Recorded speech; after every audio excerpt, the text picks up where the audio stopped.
Sziasztok! Ezt a videót már elég régóta el szerettem volna készíteni, de egy-két dolog miatt ez csúszott, de most itt vagyok vele, és jobb későn, mint soha, úgyhogy nézzük, mit tud az Alti 800 V2 a Magishine-tól. Csapjunk is bele!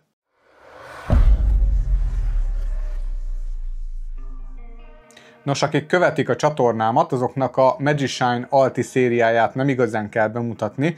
Valószínűleg ez az egyetlen verzió, ami még nem járt nálam ebből a termékcsaládból. Ugye volt már a 400-as, a 600-as, az 1200-as, amit nagyon szeretek, illetve a 800-asnak az előző verziója volt az első Magishine lámpa, amiről én tesztet készítettem, és most megérkezett hozzám, illetve nem most, még decemberben megérkezett hozzám ennek a V2-es ráncfelvarrott verziója, ami a száraz specifikációkat illeti. Ez egy robosztus alumínium házban érkező lámpa, egy negyedfordulatos Garmin-kompatibilis konzol van az alján, ezzel tudjuk rögzíteni a kormányon vagy ahol szeretnénk. Egy 4200 mAh-órás aksi van benne, ami USB-C-n keresztül tölthető, illetve meríthető, tehát powerbankként is üzemel a lámpa, és ezt a 4200 mAh-órányi töltést, ezt 800 lumen formájában tudja kibocsájtani magából fényformájában, ezen az új Gen 2-es kategóriájú lencsén keresztül, ami az első Alti szériához képest egy sokkal nagyobb szórt fényt biztosít, úgyhogy én kifejezetten szeretem ezt a lencsét. Ezt a lencsét kapta meg az egész új Alti széria, úgyhogy a 400-as, 600-as, 800-as, 1200-as mindegyik ugyanezzel érkezik, és design tekintetében is ugyanezt kapjuk. A méretét tekintve egy 160 grammos méretű lámpáról beszélünk, és teljesen ugyanaz a ház mérete, mint az 1200-asé, tehát egy az egybe ugyanúgy néz ki a lámpa. Egyedül a konzolnak a felfogatása más, tehát az 1200U-nak ugye a tetején van egy alumínium konzol, a 800-asnak pedig az alján van ez a negyedfordulatos Garmin tartó. Mint említettem, 800 lumen tud a lámpa, ezt a fényt pedig egy Luminous SST 40-es LED állítja elő a lencse mögött. Ezt azért érzem fontosnak megjegyezni, mivel meg lehet venni az AliExpressen, Temun, mindenhol sokféle ilyen csillió lumenes lámpát, csak az nem biztos, hogy mindig konzisztensen ugyanazt a LED-et rakják bele, és ettől nem feltétlenül lesz úgymond jobb, és lehet, hogy zsákba macskába futunk bele. Ennél mindig ugyanez a LED van benne, és igazából ez a LED, ez egy elég jó paraméterekkel rendelkező LED, tehát 3 wattos bemenő teljesítmény esetén 207 lumen per watt a teljesítménye, ami egy igen jó érték ezeknél a LED-eknél. Ugyanezt a LED-et megtaláljuk Phoenix és Nightcore lámpákba is, és 2000 lumenig skálázható, tehát azért van benne még bőven tartalék.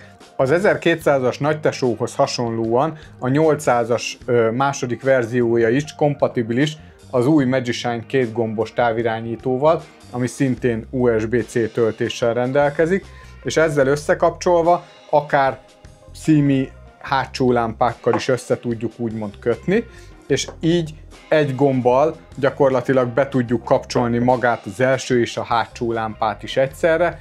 Ez szerintem egy tök jó feature. A lámpában található világítási módok teljesen személyre szabhatóak egy alkalmazáson keresztül. Nos, ez az alkalmazás volt az egyik oka, amiért ez a review egy kicsit csúszott, illetve nem is kicsit, mivel a CME radar kompatibilitás miatt egy teljesen új applikációt dobott a piacra a Magishine, és hát sajnos ezzel az applikációval volt némi probléma. Samsung készüléken belefutottam egy hibába, hiszen én nem tudtam összekapcsolni sem a lámpát, sem a hátsó lámpát, sem az első lámpát, sem a radart ezzel az applikációval, és néhány helyen crashelt is az app. Miután észleltem ezt a hibát, én fel is vettem a kapcsolatot a céggel, és egészen proaktívan segítkeztek ennek a hibának az orvoslásában, és viszonylag gyorsan sikerült is megoldaniuk ezt a történetet. Azért több levélváltásba került, de úgy gondolom, hogy ez a proaktív hozzáállás ez nagyon jó volt a részükről, és így most már, hogy működik ez az app, innentől kezdve bármilyen világítási funkciót be tudunk állítani a lámpákhoz, és nem kell mindig használni ezt az appot, tehát ez nem függ a készüléknek a működése az apptól, tehát hogyha egyszer beállítottuk, utána el is felejthetjük, vagy le is törölhetjük, hogyha nekünk nem szükséges ennek a buzerálása, de a lehetősége adott, többféle profilt meg tudunk adni, és azt eltárolva a lámpába, ezen tudunk akkor majd körbe szaladni, hogyha használjuk a lámpát. Mint említettem, negyedfordulatos Garmin kompatibilis tartót kapott a lámpa, és már erről a kormánykonzolról én ódákat zengtem az első Alti 800-assal kapcsolatosan. Ez egy nagyon jól kitalált kis cucc. Ezekkel a rugalmas pántokkal az alján akár olyan kormányra is tudjuk rögzíteni, van belőle többféle hosszúságú, ami nem körkeresztmetszetű, tehát akár ilyen aerokormányokra is bátran lehet vele rögzíteni. És ha az fel van szerelve, akkor igazán egyszerűen egy mozdulattal tudjuk le, illetve felszerelni a lámpát. Ami viszont felmerült bennem, hogy nagyon sokan országúti bringen használják ezeket a lámpákat, illetve hozzám hasonlóan másoknak is úgymond cseszi a szemét, hogyha aszimmetrikus a kormány, szeretnék ezt középre elhelyezni, esetleg a Garmin konzol vagy maga a kormány alá elhelyezni ezt a lámpát.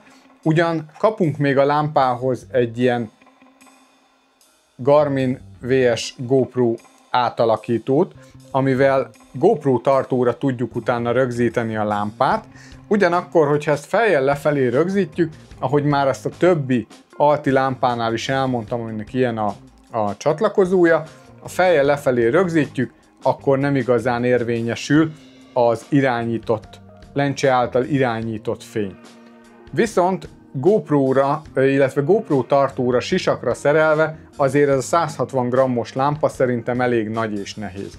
Ez ugye még a 400-asnál, 600-asnál mondtam, hogy ott még simán lehet azt használni, de érdekelt, hogy miért nem csinálnak ebből olyat, aminek az alján és a tetején is van rögzítési pont, ugyanúgy, mint az 1200-asnál, hogy ugye a tetején van ott a dedikált rögzítési pont.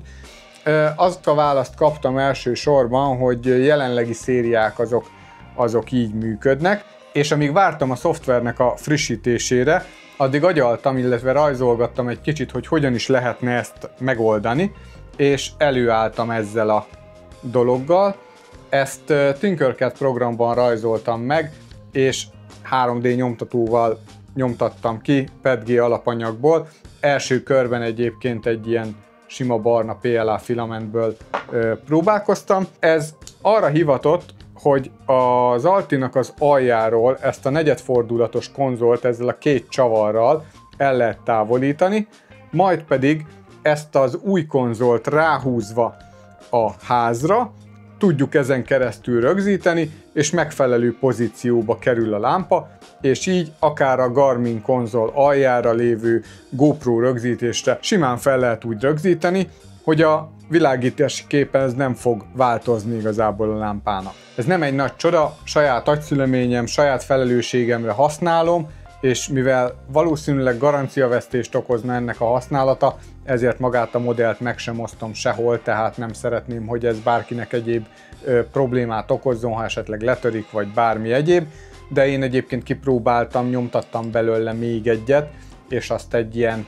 distraction tesztnek vetettem alá, és elég jól vizsgázott a kütyű, úgyhogy végeredményben csak fel lehet szerelni ezt a Garmin tartónak az aljára is rendesen, de nem akarok spoilerezni, de ha valaki ilyen Garmin tartó aljára szerelhető lámpát keres, akkor én azt mondom, hogy érdemes még várni egy picit, és összességében azt kell mondjam, hogy megint nem csalódtam a Magishine márkába, és hogyha valaki ilyen 800 lumen körüli lámpát keres, ami egy ökoszisztémába más lámpákkal együtt is tök jól dolgozik együtt, akkor tudom ajánlani ezt az Alti 800-as szériát. A jelenlegi áráról fejből így nem tudok nyilatkozni, de a leírásba leteszek egy linket, amin keresztül meg tudjátok vásárolni, illetve lesz majd lent egy kuponkód is, amit az $50 feletti vásárlásoknál tudtok használni. Ennek a lámpának a bemutató videója most ennyi lett volna.